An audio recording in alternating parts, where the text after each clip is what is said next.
Joining me today is Dr. Wayne Lesperance, professor of political science at New England College. Wayne, let's keep talking about the presidency.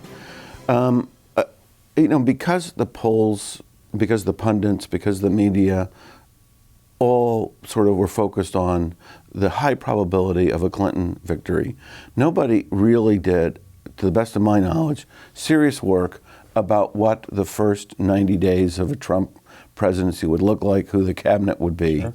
And so I don't know how much thought you've given to this, but what does the cabinet look like? What does the transition look like? What do the first 90 days of a Trump presidency look like? If he follows, true to form, it will look like nothing we've ever seen before.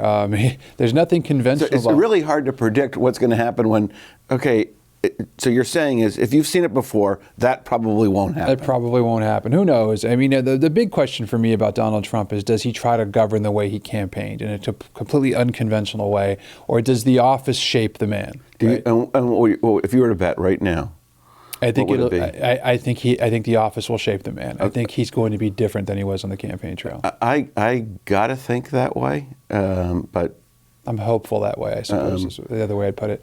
Look, the other problem he has is that he had a lot of members of his own party, the people that you would naturally go to and say, I need you, right, who worked against him, right, who said, not only am I not going to endorse you, but I'm going to vote against you. John McCain, Paul Ryan sort of did this dance, although yesterday in his remarks, Paul Ryan was incredibly positive about a Trump presidency. So, you have to remember, too, the intelligence establishment, all of those folks that came out and penned that letter together, criticizing him and saying he would be a terrible choice to be president, that's the intelligence community. This is an important group. How do you draw from them in terms of staffing the cabinet, the Defense Department, all of these folks that we're going to be looking to? So we know a few of the players. We know Rudy Giuliani. We know of Chris Christie. Certainly Mike Pence is in a position to help Donald Trump there because he does have... Will he listen to him? Those relationships. I don't know. We'll see. I got to believe, again, that you don't get to be as successful as he has been without at least listening to some people, whether Pence is one of those folks or Giuliani or Christie. I don't know. And so that's something we'll have to watch for. Christie, what role will we see likely for him in the cabinet?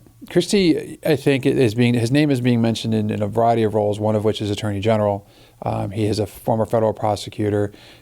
Christie might also make a decent chief of staff. He's somebody that knows how to make the trains run on time. I was going to say, if I had to bet, I would have bet chief of staff. So you want a pugnacious person in that role. They're the gatekeeper. They really are. It's one of the most powerful roles in government. Christie has a lot of issues, though, with Bridgegate coming back up in a very, very tough way. So it remains to be seen whether Trump really wants to take on that controversy or not.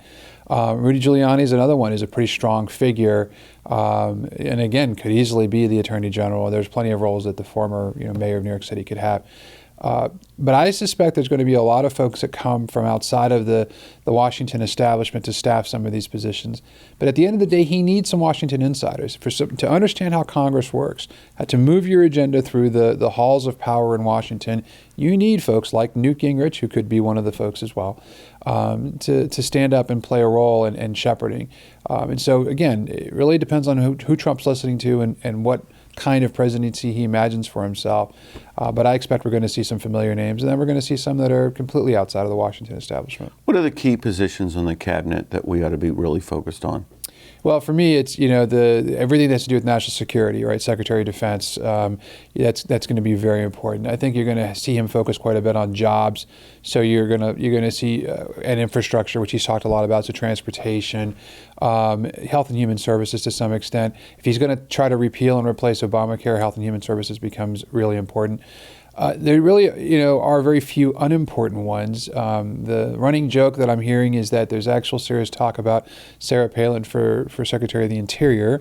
I think that will certainly raise a lot of eyebrows, but she's an Alaskan, and there's quite a bit to be said about someone from that state in the role. So those are some of the ones that are sort of popping, at least on the radar at this point. 30 seconds, Supreme Court. We know we're going to have one nomination. Mm-hmm. We're probably going to have two and maybe even three. Could be as many as four. How will he tact there? The first, I think he owes the evangelical wing of the Republican Party. I mean, he pretty much signaled that. Right. Where will he go with the Supreme Court? So again, it depends on whether he's listening to the folks around him or not. He has said that he wants, a conservative jurist to model the life of Antonin Scalia. We'll see. The Senate is very closely divided. The Republicans do have a majority, but it's not a significant. It's not a big enough filibuster-proof majority. So there's going to be work there. And Chuck Schumer, who's going to be, it looks like, the leader of the Democrats, will be in a position to do a lot of blocking. I think that there will be some deals struck, and I think if there are two that are fairly close, that a President Trump, or the deal maker Trump, surely could work with the Democrats to find one that is a conservative and one that is more amenable to their point of view.